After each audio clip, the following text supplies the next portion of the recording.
If you are preparing for SEBI Grade A Legal 2026 examination, or if you are planning to prepare for this examination, then one thing you cannot miss, and that is complete examination pattern of this examination. Why? क्योंकि यहां पर जो exam pattern है that is not just for the awareness, not just for the knowledge, rather यहां से एक बहुत important strategy आप अपने एग्जाम के लिए बना सकते हैं, जो कि 90% कैंडिडेट्स नहीं बनाते हैं, एंड दैट इज वाई वो इस एग्जाम को क्वालिफाई नहीं कर पाते. So it is very very important to understand the complete exam pattern, और उस एग्जाम पैटर्न से आप किस तरीके से स्ट्रैटेजी बना सकते हैं. This is also very very important to understand. So in this video I will be discussing with you complete exam pattern of CB grade A legal examination, and if you are a serious student you cannot miss this video. So let's start the discussion guys without wasting time here. yahan pe this examination is conducted in three phases: phase 1, phase 2 and phase 3. phase 1 is the qualifying, which means it is a elimination stage. yahan par candidates ko eliminate kiya jata hai. So if I tell you about the phase 1 examination, so phase 1 examination is of 200 marks. तो यहाँ पे total 200 marks का आपका phase 1 exam होता है, which comprises two papers. Paper 1 comprises four components: general awareness, reasoning ability, English language and the quantitative aptitude.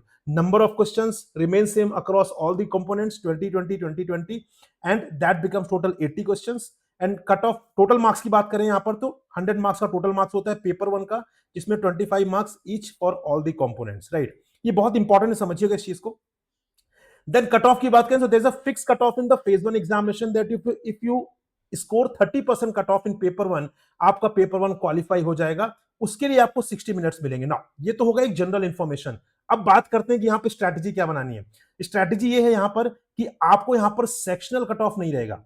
ठीक है, there will be no sectional cut off here, which means कि आपको individually जीए का, reasoning का, English का, quant का individually cut off clear नहीं करना है. There will be a overall cut off for the paper 1 only, which means if you are weak in quant, if you are weak in English, then उसको weak रहने दीजिए, उससे आपको strong करने की जरूरत नहीं है for SEBI examination, क्योंकि आपके जो भी strong subjects हैं उन पर फोकस करिए, और उन पर फोकस करके you just score 30 marks. अगर आपने 100 में से 30 मार्क्स स्कोर कर लिया, आप चाहें तो कॉन्ट सेक्शन टच भी मत कीजिए, आप चाहें तो रीजनिंग सेक्शन टच भी मत कीजिए, आप इंग्लिश और जीए की हेल्प से अगर 30 मार्क्स लेकर आ रहे हैं, तो इसका मतलब है कि यहां पर आपने पेपर 1 क्वालिफाई कर लिया है.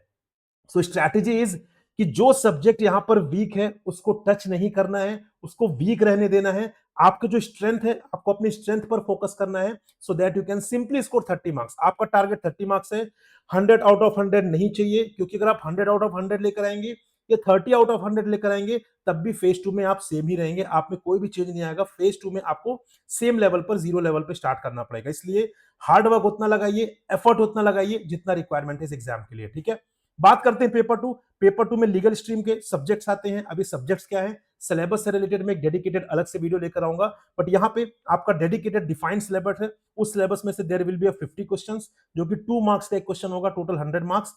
40% will be the fix cut off for phase 1, and 40 minutes आपके लिए दिए जाएंगे. मतलब 40 मिनट्स में you have to attempt 50 questions, जो कि 100 मार्क्स के होंगे, एंड इससे हो जाता है ये 200 मार्क्स का. ठीक है, 100 मार्क्स का पेपर 1, 100 मार्क्स का paper 2. Again very important thing कि यहां पे you just need to focus on the 40% marks, that's it. लेकिन आपका जो एग्रीगेट है ना, that aggregate must be 40%.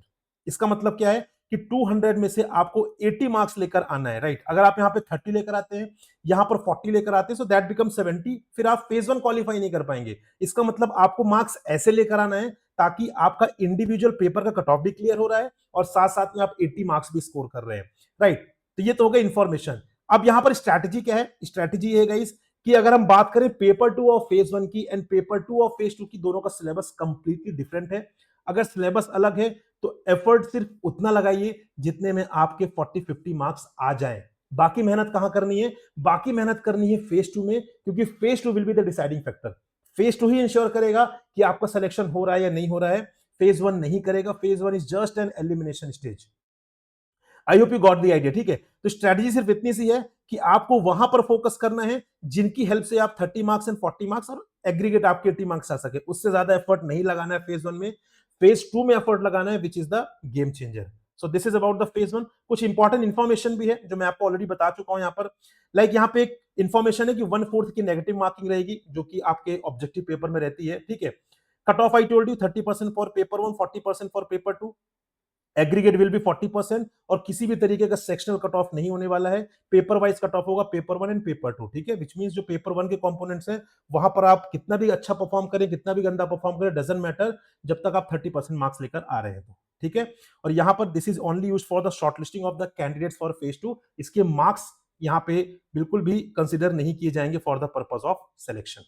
Moving on to phase 2। Phase 2 is a real game. यहां पे फेज 2 में आपको पूरा एफर्ट लगाना है, क्योंकि फेज 2 और इंटरव्यू के marks will be integrated to make the merit list, और उसके हिसाब से इट विल बी इंश्योर कि आपका सिलेक्शन हुआ है कि नहीं हुआ है। यहां पर again there will be 2 papers, paper 1 paper 2, and again आपका जो टोटल फेज 2 है that will be of 200 marks. Paper 1 100 marks का रहेगा, that will be descriptive English, purely descriptive रहेगा। 3 क्वेश्चंस विल बी आस्क्ड, ऐसे writing, precis writing and reading comprehension. यहां पर time will be given 60 minutes का आपको time मिलेगा, जो कि बहुत ज्यादा होता है। जनरली आप इसको 45-50 मिनट्स में खत्म कर लेते हैं, अगर if you have a decent average typing speed है आपकी तो, ठीक है। कट ऑफ का यहाँ पर रोल बहुत ज्यादा नहीं होता, I will tell you how, लेकिन यहाँ पर वेटेज जो है इसका 1/3, ये बहुत इंपॉर्टेंट है, इसका 1/3 का वेटेज होता है फेज 2 में पेपर नंबर 1 का। Moving on to paper 2। Paper 2 में again syllabus is well defined, for that I will come up with separate video, but यहाँ पे paper 2 is bifurcated again into 2 categories, objective and the descriptive, right. Objective 70 marks के होते हैं, for that 60 minutes are given, और descriptive 30 marks के होते हैं। 10 questions, sorry 3 questions of 10 marks होते हैं डिस्क्रिप्टिव में, सो दैट बिकम्स 30 मार्क्स, और इसके लिए भी 60 मिनट्स मिलते हैं। मतलब आपको टोटल 3 घंटे मिलते हैं, 60 minutes for paper 1, 60 minutes for paper 2 objective and 60 minutes for paper 2 descriptive, right. 40% is the cut off, जिसका कोई भी यहाँ पे बहुत ज्यादा रेलेवेंस नहीं है, I will tell you, but यहाँ पे वेटेज बहुत इंपॉर्टेंट है 2/3, विच मींस कि आपको पेपर 2 पे बहुत ज्यादा फोकस करना है, क्योंकि आप जितने भी मार्क्स लाएंगे उसके 2/3 will be consider for the purpose of calculating overall marks कि आपने कितना मार्क्स स्कोर किया है। तो 2/3 इसका वेटेज है, 1/3 इसका वेटेज है, बट इसको अंडर एस्टिमेट नहीं करना है। जब आपका पेपर 2 अच्छा नहीं रहता है, तब पेपर 1 आपके लिए एक सेवियर की तरह काम करता है और डेफिनेटली आपकी हेल्प करता है फेज 2 क्वालिफाई करने में। नाउ मैंने ऐसा क्यों बोला कि यहां पर कट ऑफ का बहुत इंपॉर्टेंट रोल नहीं है, क्योंकि इसका ये मतलब नहीं कि अगर आप 30% मार्क्स यहां भी लेकर आ रहे हैं, 40% मार्क्स पेपर 2 में ला रहे हैं, 50% आप एग्रीगेट ला रहे हैं, तो आपका इंटरव्यू में शॉर्टलिस्ट हो जाएंगे, ऐसा बिल्कुल भी नहीं है। इसका मतलब है कि आप मिनिमम 30% मार्क्स यहां पर लाइए, मिनिमम 40% मार्क्स लाइए, तभी यहां पर आपका जो पेपर है वो इवेल्युएट किया जाएगा। मान लीजिए आपने पेपर 1 में यहां पर 80% मार्क्स आप ले आए, लेकिन पेपर 2 में आप 35% मार्क्स लेकर आए, कोई फायदा नहीं उसका, ठीक है। आपको इंडिविजुअल ये कट ऑफ क्लियर करना है, बट ये कट ऑफ क्लियर करने का ये मतलब नहीं कि आप शॉर्टलिस्ट हो जाएंगे इंटरव्यू के लिए। इसका सिंपल सा मतलब है कि आपका कैंडिडेचर कंसिडर किया जाएगा, उसके बाद जितना ज्यादा मार्क्स आप लेकर आएंगे उसके हिसाब से देखा जाएगा कि आप टॉप कैंडिडेट्स में से हैं कि नहीं जो इंटरव्यू के लिए शॉर्टलिस्ट हुए। अगर है तो you will be called for the interview. Moving on to phase 2 में कुछ important information, again new hall tickets will be there, जो भी शॉर्टलिस्टेड कैंडिडेट्स होंगे फेज 2 में उनके लिए न्यू हॉल टिकट्स रहेंगी। और यहां पर जिन्होंने मल्टीपल स्ट्रीम्स के लिए अप्लाई किया है, आप एक से ज्यादा स्ट्रीम के लिए अप्लाई कर सकते हैं, like for example general, legal, research, that is up to you, जिसके लिए भी आप एलिजिबल है। Paper 2 will be conducted in various shifts, paper 2 अलग अलग शिफ्ट में होगा, ठीक है, दैट्स अ जनरल इंफॉर्मेशन। 1/4 की नेगेटिव मार्किंग जहां पर ऑब्जेक्टिव है, ऑब्जेक्टिव कहां पर है, पेपर 2 के ऑब्जेक्टिव पार्ट में 70 मार्क्स, वहां पर सिर्फ नेगेटिव मार्किंग होगी। डिस्क्रिप्टिव वाले में it is not possible, descriptive English paper 1 में it is also not possible. There shall be a cut off 30%, 40%। इसका रेलेवेंस क्या है यहां पर, वो मैंने आपको समझा दिया है। Candidates equalling 3 times the number of vacancy shall be shortlisted, तो यहां पर three times of the candidate, जो भी नंबर ऑफ वैकेंसीज रहेंगे उसके 3 times of the candidates will be shortlisted for the interview. For example अगर वैकेंसी मान लीजिए 50 है, तो यहां पर 150 candidates will be shortlisted for the interview, ठीक है। Moving on to phase third. Phase third थोड़ा सा इंटरेस्टिंग है, यहाँ पर इंटरव्यू की बात करते हैं, आपका 15 मार्क्स का इंटरव्यू रहने वाला है, लेकिन जो भी आपके फेज 2 के मार्क्स रहेंगे उनको 85% में कन्वर्ट कर दिया जाएगा, एंड रिमेनिंग जो 15% मार्क्स विच इज 15 मार्क्स वो आपके इंटरव्यू के रहेंगे, और इन दोनों को कंपाइल करके इट विल बी डिसाइडेड कि आप सेलेक्ट हुए हैं या नहीं हुए हैं। लेकिन एक और इंपॉर्टेंट चीज है, आपके नोटिफिकेशन में इट इज रिटन कि डिजायरेबल क्वालिफिकेशन क्या है। डिजायरेबल क्वालिफिकेशन है यहाँ पर कि आप के पास 2 इयर्स का एक्सपीरियंस हो as an advocate, that is a desirable qualification, not a mandatory one.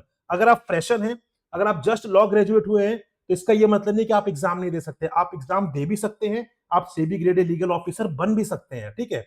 यहां पर डिसएडवांटेज क्या होने वाला है, डिसएडवांटेज सिर्फ इतना सा है कि आपकी जो मार्किंग है वो 11.25 मार्क्स से होगी, क्योंकि जिसके पास भी यहां पर पोस्ट क्वालिफिकेशन एक्सपीरियंस है उनको थोड़ा सा इंटरव्यू में 25% का यहां पे उनको एक प्रकार से एडवांटेज है, बट दैट डजंट मैटर। अगर आप फेज 2 में बहुत अच्छा स्कोर कर रहे हैं, इंटरव्यू में आउट ऑफ 11.25 मार्क्स अगर आपने 10 मार्क्स स्कोर कर लिया है, आई डोंट थिंक इतने से 3.75 मार्क्स बहुत ज्यादा मैटर करते हैं, ठीक है। तो अगर है आपके पास experience, that's a good thing, नहीं है तो कोई भी डिसएडवांटेज नहीं है। आपको पूरा फोकस रखना है फेज 2 में, ऑटोमेटिकली आपका यहां पर सिलेक्शन हो जाएगा। ऐसे बहुत से कैंडिडेट्स हैं जिनको मैं पर्सनली जानता हूं, जो फ्रेश कैंडिडेट्स रहे हैं, जिनके पास कोई एक्सपीरियंस नहीं रहा, but still they made it, उन्होंने क्लियर कर लिया, ठीक है। सो इसका ये यहां पर सीधा सीधा ब्रेकअप है, right. So this is about the exam pattern. I hope you enjoyed the discussion guys. ऐसी और वीडियोस के लिए कमेंट करके बताइए कि आपको सेशन कैसे लग रहे हैं, एंड साथ में आपको और कौन सी वीडियोस चाहिए। I will definitely come up with that video. लेकिन रेगुलर इंफॉर्मेशन के लिए, पीडीएफ के लिए आपको टेलीग्राम चैनल जरूर ज्वाइन करना पड़ेगा।